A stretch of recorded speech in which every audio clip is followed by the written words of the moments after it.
Hi, my name is Allison Barton. I'm Travis Joyner. Blake Stovall. And my name is Destiny Bennett. And this is Company NN.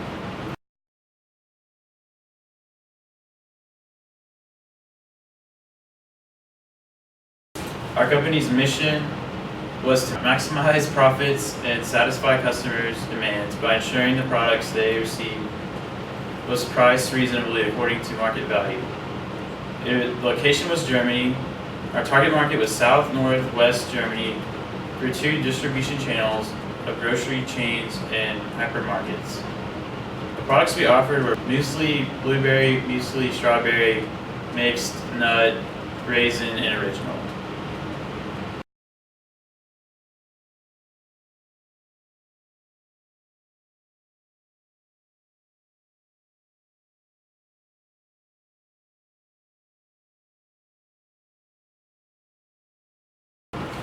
My role as a team leader in management consisted of communicating back and forth to other team members and departments what had to be done and what had to be sold, and I also offered suggestions about pricing and marketing expenses.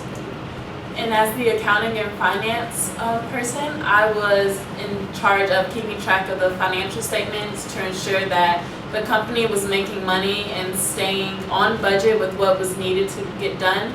And I also ensured that the company was not operating at a net loss, but instead we were constantly increasing our profit revenue. I was procurement, and that meant that I kept track of inventory levels. I made sure to notify my teammates whenever we were getting low on a product or we were near selling out, as well as other odds and ends such as other management related things.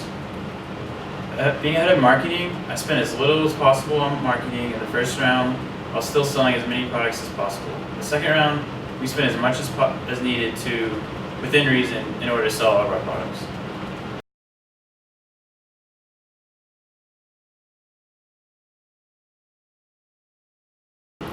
During our process, we came up with a couple of different strategies. Our first was our pricing strategy. So we wanted to maximize the profit that we would be used. So we use this by doing a cost-based strategy and by increasing the price being sold that will ultimately lead to the minimum amount of expenses total. For marketing strategy, we use the least amount of marketing as possible when planning to maximize profits by still managing to sell all of our products. When realizing we had a large amount of money to spend, we utilized it and increased our marketing expenses, leading to better sales on higher priced merchandise. Upon managing our inventory process, we made sure that we had sufficient amounts of inventory to where we were able to keep an eye on what was being sold at all times.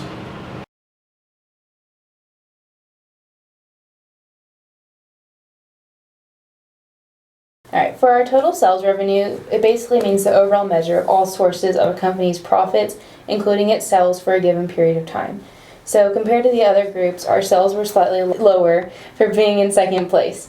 A lot of that is due to our prices and marketability. In sales, we were fourth place, but it is not necessarily a bad thing because we are making more profit than the other groups because of our prices. Based on our combination of marketing and price mix, we were able to sell all products except for one. And our total sales revenue at the end of round 2 was the fourth highest at $5,147,965.40.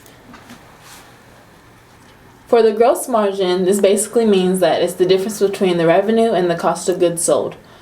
Or it can be the cost of goods sold divided by the revenue expressed as a percentage. Generally, it is calculated as the selling price of an item less than the cost of goods sold. And it can also be looked at as gross profit divided by sales revenue, also expressed as a percentage. So because the gross margin is based on the selling price of the products, it looks as though we are at just the right price. Our technique looks very similar to the winning group, but we used a little bit more marketing and our prices were slightly higher. The groups that are near the end are selling their products too low and are marketing really high and aren't making enough sales because they are running out too fast. Our gross margin at the end of round 2 was the fourth highest at 66.087%. Net margin is the percentage of revenue remaining after all operating expenses Interest, taxes, and preferred stock dividends have been deducted from a company's total revenue.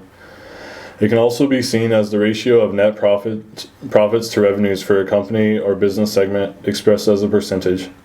This shows how much of each dollar earned by the company is translated into profits. Net margin equals net profit divided by revenue. Compared to the other groups, we were about average for every dollar translated into profit. Some of the groups' net margins were pretty high, but that's determined by the selling price of their products. This means that our prices were set somewhere in the middle ground of everyone else. Our net margin at the end of round 2 was the 4th highest at 65.954. For our marketing and sales percentage, this is how much of a marketing contributes to sales for a company. So a lower percentage means that a company has a higher level of sales for the amount of marketing that it does. And a higher percentage means that the company has a lower level of sales for the amount of marketing that it does. The equation is marketing divided by sales expressed as a percentage. Compared to other groups, we were slightly higher in marketing and sales percentage because of our technique in the simulation. We did use a little bit more than most groups, but definitely not too much like groups T and S. A lower number is preferred, and ours is slightly higher because we alter it throughout the simulation based on our sales of each specific product. Our marketing sales percentage at the end of round 2 was the 5th lowest at 0.133.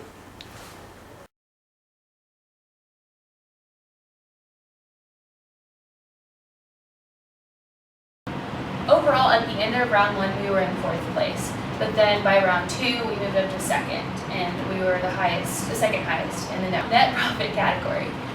In order to improve in round 3, we will identify the product that is selling the least and get it out of stock as soon as possible, as well as a couple other things.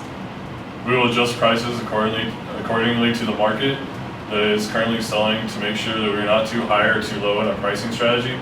We'll make sure that all of our products are completely sold out by the end of day 30. We will not reorder any product that we have a high availability of stock already in our warehouses.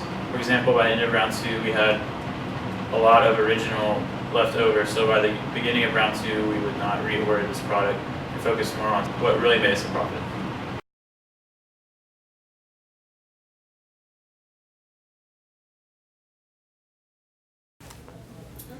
This is Company MM, and thank you for watching and listening to our experience during the simulation.